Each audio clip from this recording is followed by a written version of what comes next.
What's up, everyone? Zach Reger with SBD. Today, we're going to be talking Open Championship, British Open, the Open. It goes by many names, but kind of the most fun. US Open, it's very tough for the golfers. This one, equally as tough, if not more difficult, depending on the course that they're at. I'm joined today by our golf writer, Michael Hound Dog Harrison. Thank you so much for coming on to talk some golf with me. Thank you so much, Zach. Yeah, I'm very very excited to do this, and yeah, like you said, the Open Championship. I love that it's a major where you could see the veteran player winning a number of times, like Darren Clark back in the day, or you can have a youngster doing really well, like Morikawa a couple of years ago. It's sort of a tournament that very much is dependent on the weather, of course, and on the draw of the AM and the PM players. So yeah, sometimes you can see some quirky things happen, and I do love that. A lot of times, anyway, it seems to be that you need to have experience winning this tournament because it's not. I love the Masters, of course, obviously, but it's the same course every year, right? So it's kind of nice to have the. I love the British Open. It's just such a fun, unique tournament for sure. Yeah, you talked about it a little bit, but what changes in your betting strategy any links golf tournament versus some other majors? Is there any major change in your strategy there? Well, usually I would say it would have been, someone who's experienced with links golf and has played it a number of times. But then last week's winner at the Scottish Open, Chris Gotterup, not very experienced at all on links golf, and he won the tournament. So figure that one out. That's what makes golf betting so incredibly frustrating. But when you do hit, it's amazing. But yeah, There's so no better feeling. typically, yeah, it's experience, right? It's experience in this tournament is a big factor oftentimes. And as I touched on earlier, without question. It's the draw of the weather. Absolutely take a look at that weather. I believe on the Thursday it's going to be nasty for pretty much the entire day. Gusty the whole time. So it's I don't think I believe anyway on the Thursday it's going to be a major advantage one way or the other. But we've seen in past British Opens where yeah the morning players go out shoot great scores and then in the afternoon it's just carnage out there because of raining like crazy and wind and all sorts of stuff. So the draw of the luck the first 2 days plays a significant factor in this tournament. Wow, yeah, you always look at least for me, when I'm looking at no matter the golf tournament, I look at how they've done on that course before. Tee times I'll be honest, haven't looked that much into, but this one it's definitely different. You need to. It's not just the pairings who are they up with.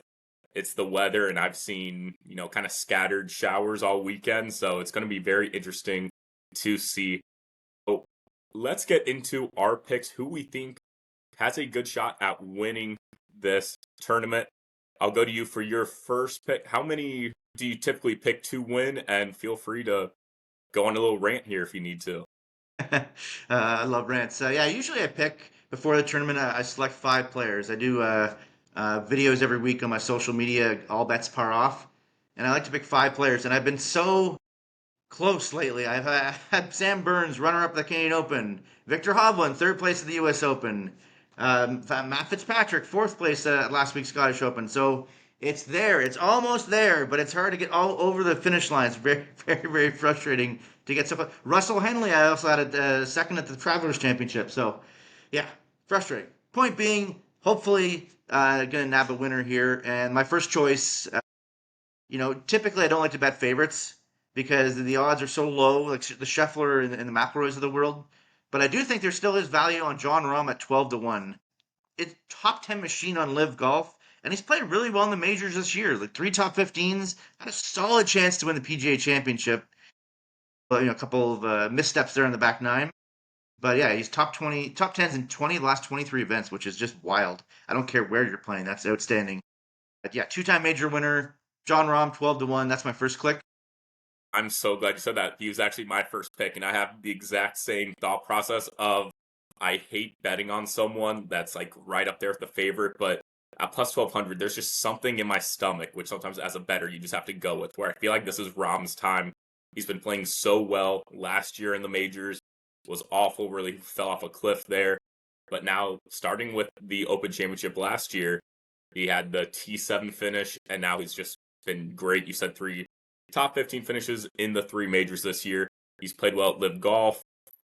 They've been going all over with Live, so the time zone change should not affect it as much. I love Rom here. In 2019 when the Open was back at Portrush, he had a T11 finish. He's been right there at 12-1. This is probably the worst odds I've ever done on a major for a winner, but I feel good about Rom here. So I like that we're agreeing on the first one. Was not ready for that. And there's something to be said about a player who's won majors and won tournaments. Obviously he's won the 2021 U.S. Open and 2023 Masters. I don't like to bet like I see sometimes people will, for example, want to bet on Tommy Fleetwood, an incredible player, always going to be up there. But until I see him win a tournament, I can't bet a guy like that at like 25-1 or 22-1 or somewhere around that range because he doesn't win. Clearly, I'm not saying he can't win. Obviously, Tommy Fleetwood is among the handful of players that absolutely can win this golf tournament. But until I see it, can't do it. So that's why Rom with the 12-1 with the two majors already, sign me up without question. So Yeah, that's I definitely don't the first blame click. you. I feel like Fleetwood is a popular pick just because everyone's just waiting. Like he's due, but I tend to agree with you. Yeah, I want to see it first. We saw it with Schauffele with the majors last year, and then when it rains, it pours, and he gets two in a row last year. So until we see a win, I can't do that. So going to your next pick. Let's go Victor Hovland at 30-1. From this tournament from 2021 to 2023, he was top 15 or better every single time, including a tie for fourth.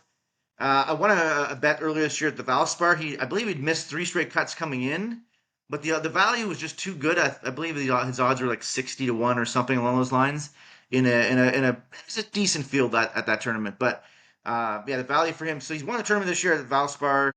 He was very, very close, as I mentioned, at that U.S. Open where he was third. He either sort of seems to pop in majors or doesn't really do much at all. But he's been close in the last few years at majors, about 4 or 5 times, maybe something along those lines.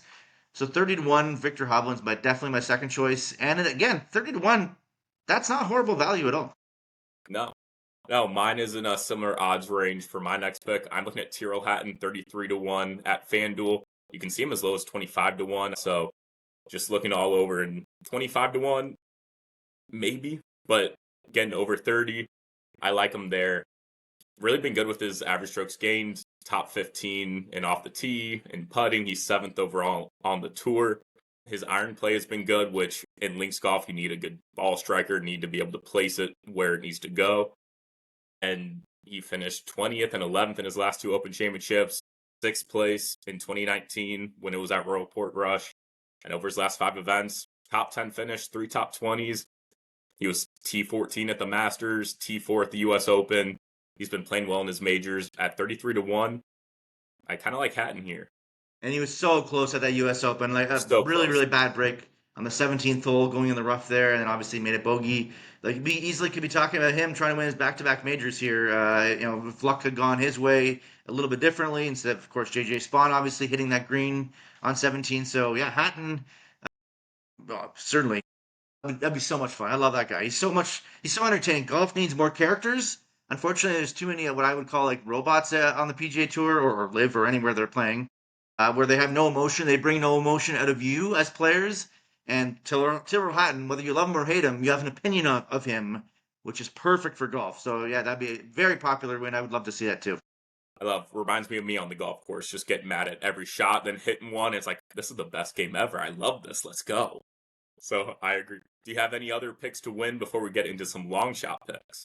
Yeah, so I'll also briefly go over the three other ones that I'm picking this week. They're all 65. Brooks Koepka and Russell Henley are both 65-1, and Sam Burns are 70-1. Koepka, obviously five-time major champion. He's had 4 top 10s of the the Open Championship before. So at those odds, he played pretty well at the U.S. Open too, after a couple of sort of gnarly majors. So that's one for me. And Russell Henley won this year at Bay Hill, I believe top 5, 6 player in the world. Like I said earlier, runner up at the Travelers Championship. 3 top 10s the last 5 majors. I'm pretty good. I think that's pretty good odds for 65. And then Sam Burns at 70-1. Just like we were talking about with Tyrrell Hatton, very well could have won that U.S. Open last month, and he was runner up in a playoff at the Canadian Open. So before I get to my final big time long shot pick, I think that's about as far as I want to extend to about 70-1 to have a realistic winner. But then I do have, like I said, after you mentioned, I do have a long shot pick to win as well. Going back to Sam Burns, I like it. You got to stick with your guys. I thought about Harry Hall just because last week I had him top 20. He's been playing some just tremendous golf, and with the outfit he wears, I feel like it's perfect for this tournament. So I might have a little fun and sprinkle a little bit later, but not an official bet. I'll go ahead and I'll give my long shot pick before we hear yours because I know yours is way longer than mine. So we'll end with that fun one. I'm looking at a 90 to 1 here, and I'm looking at Ryan Fox. He's been playing some pretty good golf, and I think you can do a lot worse at 90 to 1 with someone. He's another good ball striker who's been playing pretty well with his irons. Tough go last week at the Scottish Open. Not really what I want to see, but still made the cut at least. Before that, won Myrtle Beach Classic, won the Canadian Open, had a top 20 finish at the US Open, the Travelers. He missed the cut in 2014 or 2024, excuse me, at the Open, but before that, T13, T4, T12 finishes. He's been pretty good at this tournament here at this fourth major. So I kind of like Ryan Fox here as a fun little 90 to 1 long shot. He's that's certainly a player that I tend to love to bet for first round leader because until he'd won those two tournaments, it was sort of the same idea. It was like that I was saying earlier about until he wins, and then now he's won the two tournaments, but always very much seemingly always in the mix anyway. The first round or two of tournaments. So yeah, 90 to 1, absolutely. For a player who's won twice this year on the PGA Tour, absolutely can do far worse than that. I love how quickly he plays too. A lot of fun to watch.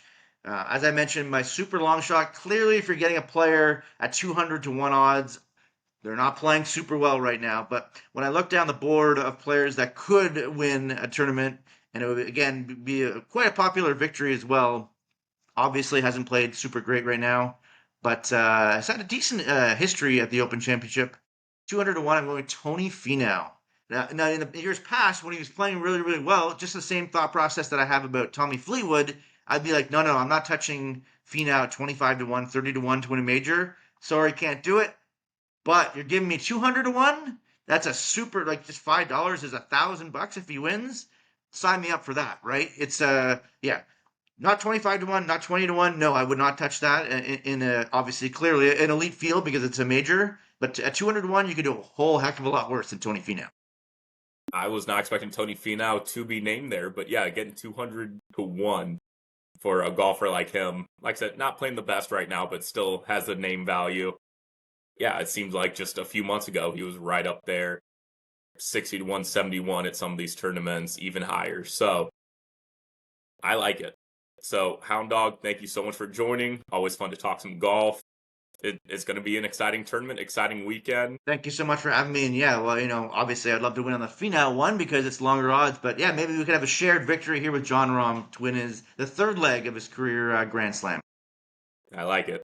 All right. Thanks for watching. Thanks.